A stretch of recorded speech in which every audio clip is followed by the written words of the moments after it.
a plain canvas bag with hand-embroidered sunflowers, the source of their laughter. But beneath its humble stitches lay a history they couldn't see, talent forged in struggle, brilliance hidden in simplicity. They would learn that some masterpieces come wrapped in the most unassuming packages. And today their education would begin.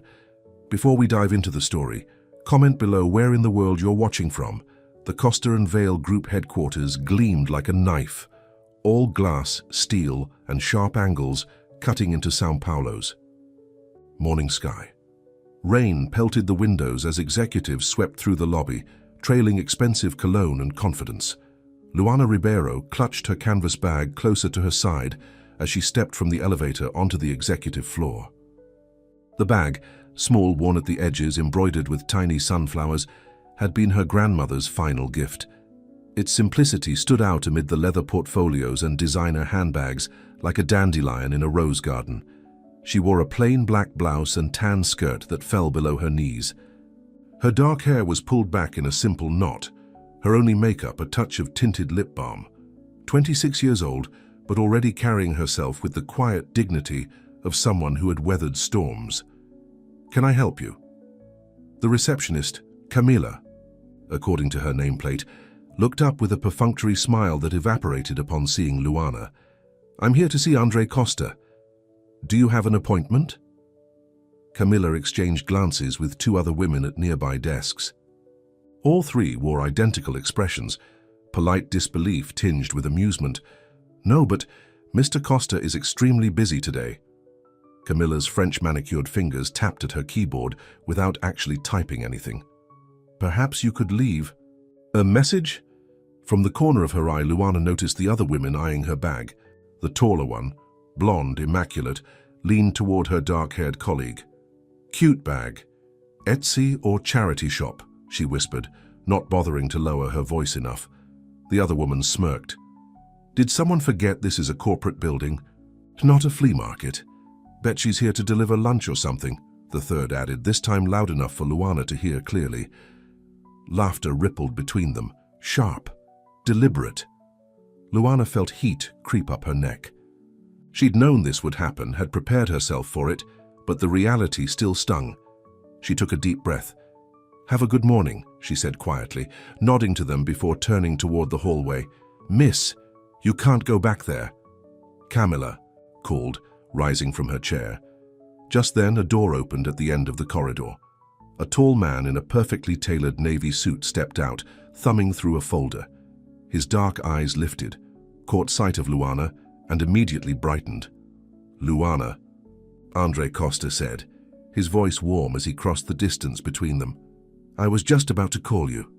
He wrapped her in a brief but affectionate embrace, one hand resting protectively against her back.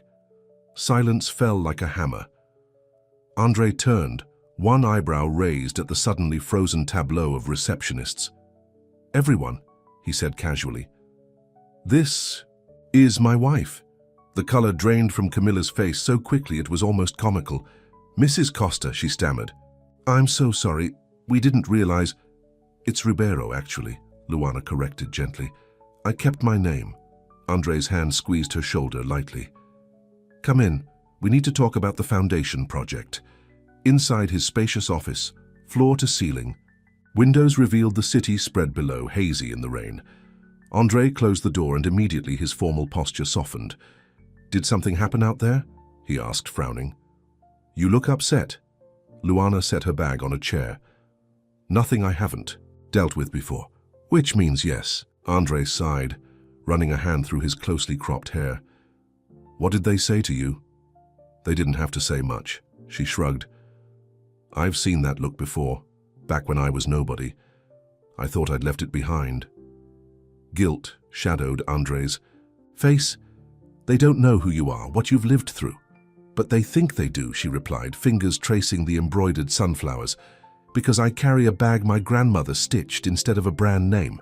Because I don't dress like I'm trying to be looked at." "I'm sorry." He took her hands. "I should have told the staff about your role." "No." She shook her head firmly. "We agreed. If I'm going to do this, I need to be judged on my work, not as the CEO's wife." Andre smiled, but concern lingered. In his eyes, Are you sure you still want to go through with it? Being the consultant for the foundation project means dealing with these people every day. When has anything worthwhile ever been easy? A small smile crossed her face. Besides, I've been designing in my head since I walked in. This building needs help. It's award-winning architecture. It's cold. She gestured to the grey monolith around them. Beautiful, but uninviting. Like it's designed to intimidate rather than inspire. Andre's smile transformed into something more genuine. And that's exactly why we need you. He checked his watch. The team meeting starts in 20 minutes. Ready to surprise them? Luana took a deep breath. Let them underestimate me one more time. The conference room filled gradually with senior designers and project managers. Luana sat quietly at the far end of the table, her canvas bag beside her. She felt their curious glances, heard the whispered questions. Andre remained standing at the head of the table as the room settled. Before we begin, he said, I want to introduce our new consultant for the Foundation Initiative, Luana Ribeiro. Gestured toward her and all heads turned. A man with silver-streaked hair and expensive glasses, Paulo Mendes, the chief design officer, frowned openly. Consultant. He glanced between Andre and Luana. I wasn't aware we were bringing in outside help. That's because we're not, Andre replied evenly. Ms. Ribeiro has specialized expertise in accessible design and community-centered spaces. I don't recall seeing her portfolio, Paulo said, voice dripping with barely concealed disdain. That's because you haven't been looking in the right places. Andre nodded toward Luana. Would you like to explain your background? All eyes turned to her. 20 professionals in $1,000 suits waiting for her to justify her presence. I studied architecture at the Federal University. Luana began softly. Sorry, I didn't catch that, interrupted a young woman with razor-sharp bangs. Could you speak up? Luana nodded, lifting her chin slightly. I studied architecture at the Federal University of Rio, but my real education came after graduation. For the past 4 years, I've been working with community-based design collectives in São Paulo's periphery neighborhoods. Paulo's eyebrows rose. Charity work? Innovation work, she corrected. When you have limited resources, you find creative solutions that would never emerge in traditional firms. How nice. Paulo smiled thinly. And how exactly does this qualify you to consult on a corporate foundation initiative? Before Luana could answer, Andre interjected. The foundation's mission is to bring design thinking and architectural resources to underserved schools. Ms. Ribeiro has direct experience with the communities we're targeting. Still, Paulo persisted, these projects require professional polish. Technical expertise, which is why we have you, Paulo, Andre said smoothly. Ms. Ribeiro brings perspective we lack.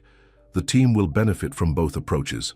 Paulo fell silent, but his expression spoke volumes. The meeting continued, with Luana occasionally offering quiet suggestions that were politely acknowledged, then subtly dismissed.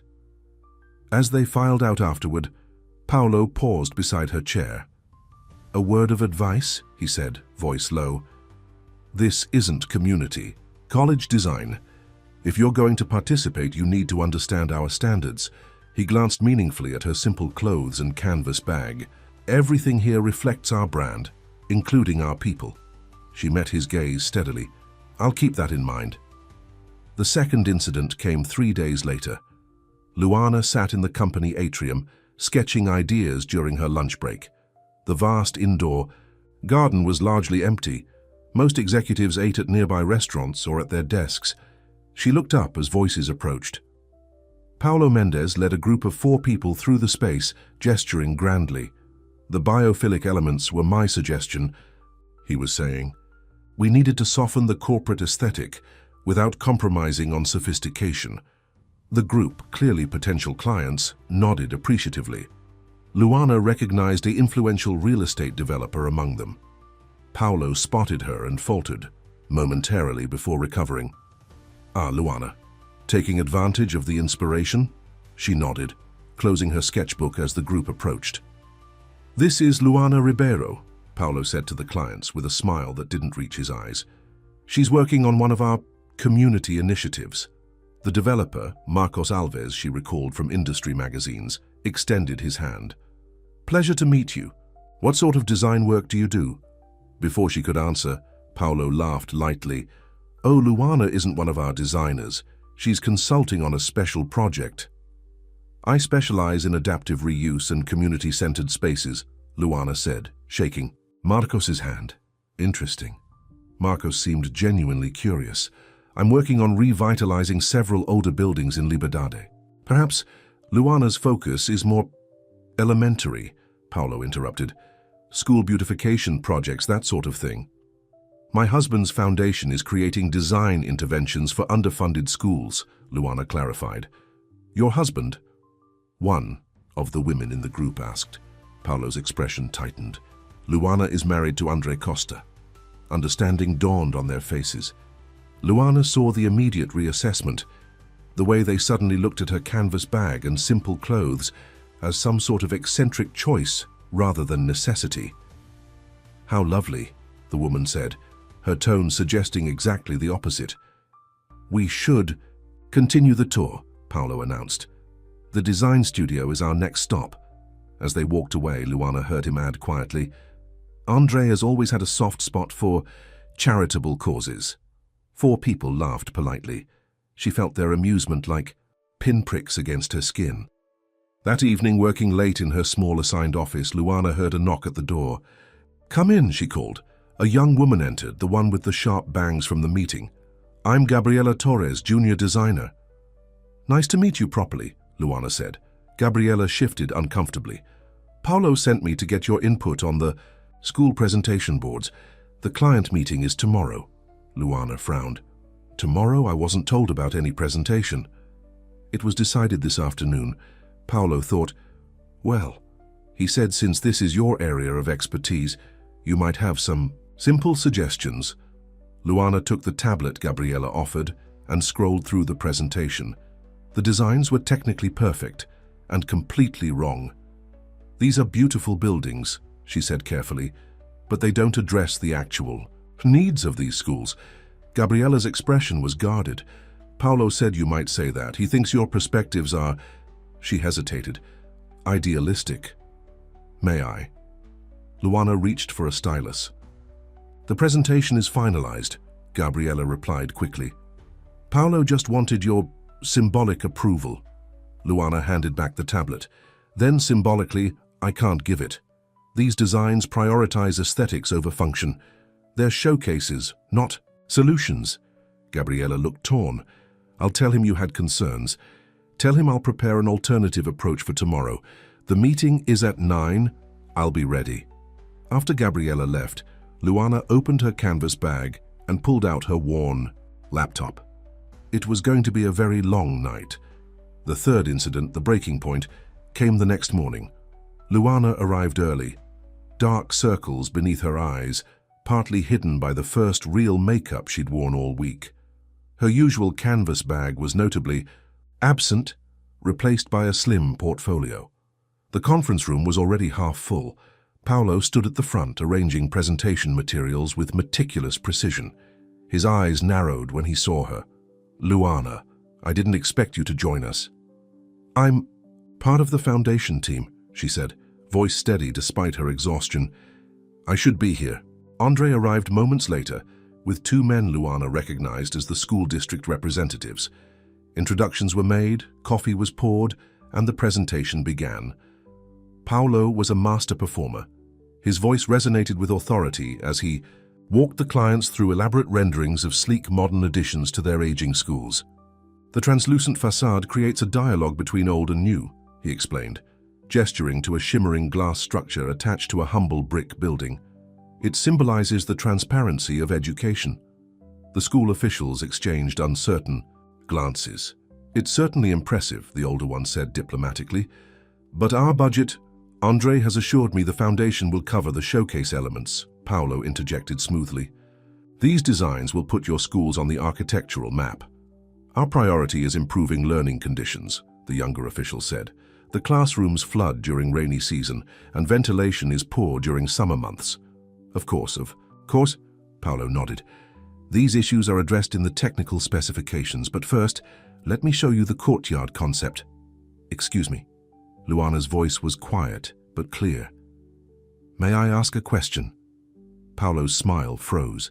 We should probably save questions for— Please, Andre interjected. Go ahead, Luana. She turned to the school officials. Have the teachers been consulted about these designs? The men looked at each other. Not beyond the initial meetings. Luana nodded. And the students? Students? Paolo laughed lightly. This is a professional architectural undertaking, not a classroom project.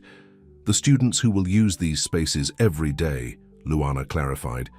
Have they been asked what would help them learn better? An uncomfortable silence fell.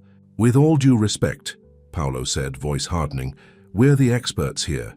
We understand design principles that elevate spaces beyond mere functionality.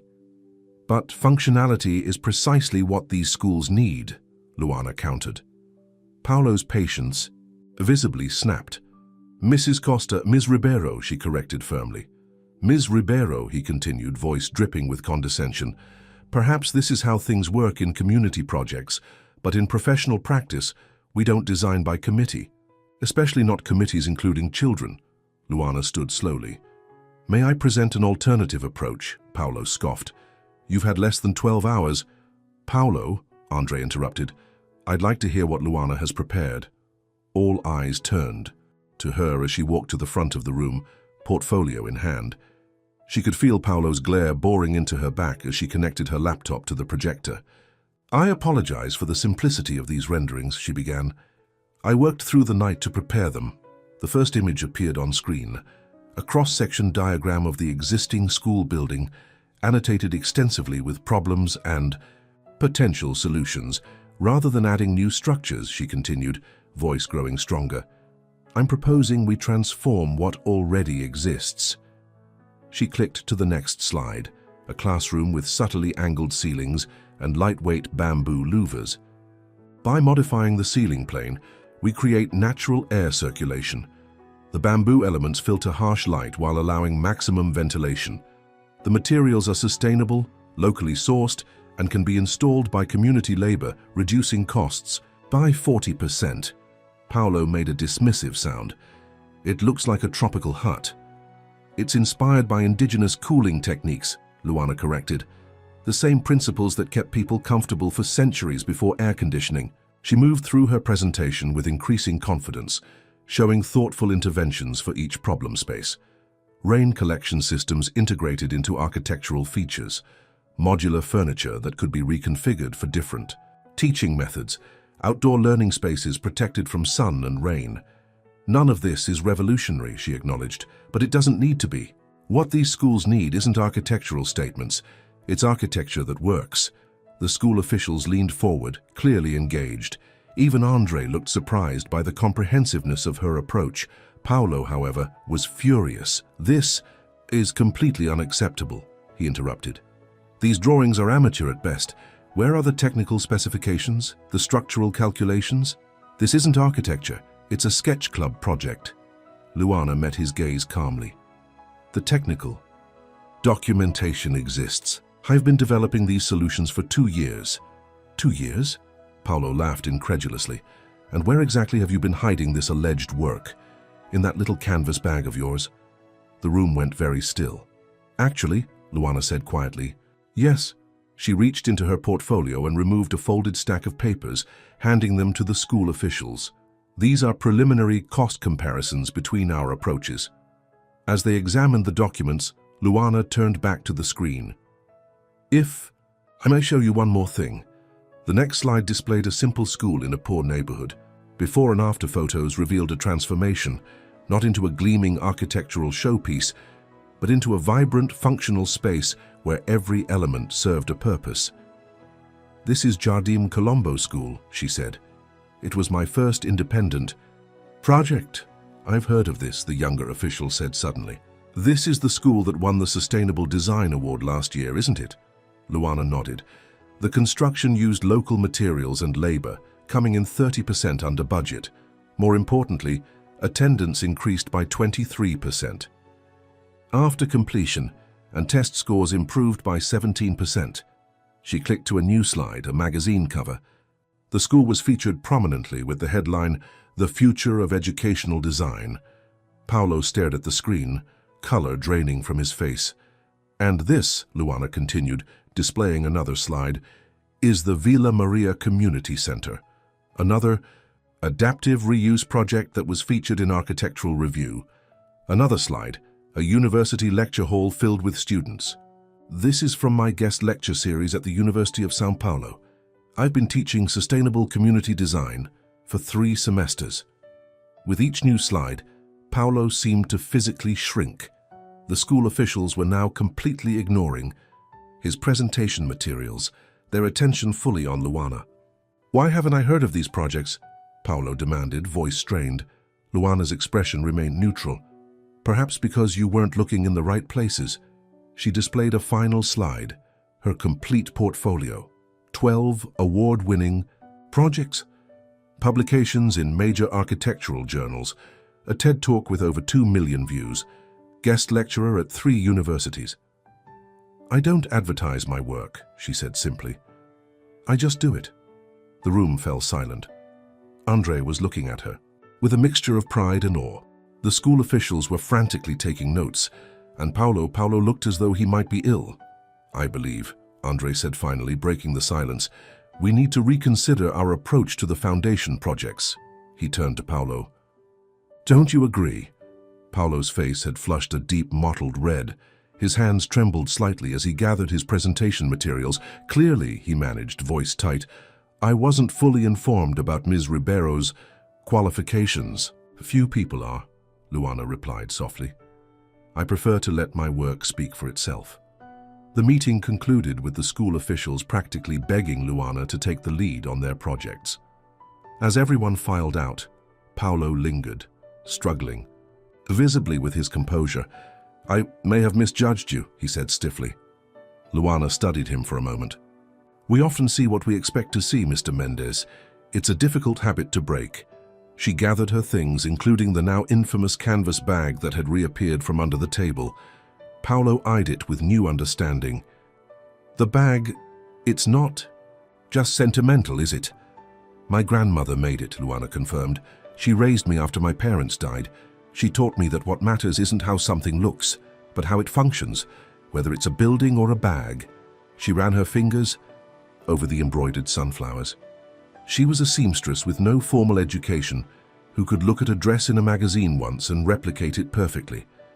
No one took her seriously either. Without waiting for a response, she walked out, leaving Paolo alone with his glossy, impractical designs. In the hallway, Andre caught up with her. "That," he said, "was spectacular." "It wasn't about spectacle," she replied, but a small smile tugged at her lips. "I know." He touched her arm gently. "But watching you in there, it was like seeing you fully step into yourself. You've always downplayed your accomplishments because they should stand on their own merit. They do." Andre glanced back toward the conference room. "Paolo is the firm's most decorated designer. I've never seen him speechless before." Luana shrugged. "Being underestimated has its advantages. It forces you to be undeniable." As they approached the reception area, the 3 women from Luana's first day looked up in unison. Their expressions shifted from recognition to embarrassment to a scramble for composure. "Mrs. Costa, Ms. Ribeiro," Camilla corrected herself quickly. "Can I get you anything? Coffee?" "No, thank you," Luana replied. The blonde receptionist, Adriana, according to her nameplate, stepped forward. We owe you an apology for the other day. We didn't realize who you were." Luana considered her carefully. "That's the problem, isn't it? Why should it matter who I am? Would my ideas be less valuable if I weren't published or married to Andre?" Adriana flushed. "No, of course. No, I just meant, I know what you meant." Luana's voice was gentle but firm. "But next time, maybe consider that the woman with the homemade bag might have something valuable to carry inside it." In the weeks that followed, Luana's position at Costa and Vale evolved from consultant to director of the newly established Community Design Division. Her approach to the school projects garnered industry attention, bringing new clients eager for sustainable, community-centered solutions. Paulo. Mendes, after his initial humiliation, proved surprisingly adaptable. His technical expertise complemented Luana's vision, and they developed an unlikely professional respect. The receptionists, too, adjusted. Camilla began bringing her lunch from home in cloth bags instead of disposable containers. Adriana asked for Luana's opinion on a community garden project she'd started volunteering with on weekends. 6 months later, Luana stood in a renovated classroom, watching students arrange modular furniture for a group project. Sunlight filtered through bamboo shades, creating dappled patterns on the sustainable wood floor. Andre entered quietly, observing from the doorway. "The superintendent called," he said when she noticed him. "Attendance is up 30%. They're calling it the Ribeiro method now." Luana smiled. "It's not a method. It's just common sense wrapped in uncommon patience." "You've transformed more than these schools," Andre said. "You've changed how the entire firm approaches design." She considered this. Perhaps we needed the reminder that buildings aren't monuments to architects. They're vessels for human life. Later that afternoon, Luana crossed the sleek lobby of Costa and Vale, canvas bag slung over her shoulder. The firm had changed in subtle ways. Plants softened the stark surfaces, the lighting was warmer, and employee artwork now adorned previously bare walls. As she waited for the elevator, a young woman approached, an intern, judging by her nervous, energy and budget-conscious but carefully chosen clothes. "Excuse me," the young woman said hesitantly. "Are you Luana Ribeiro?"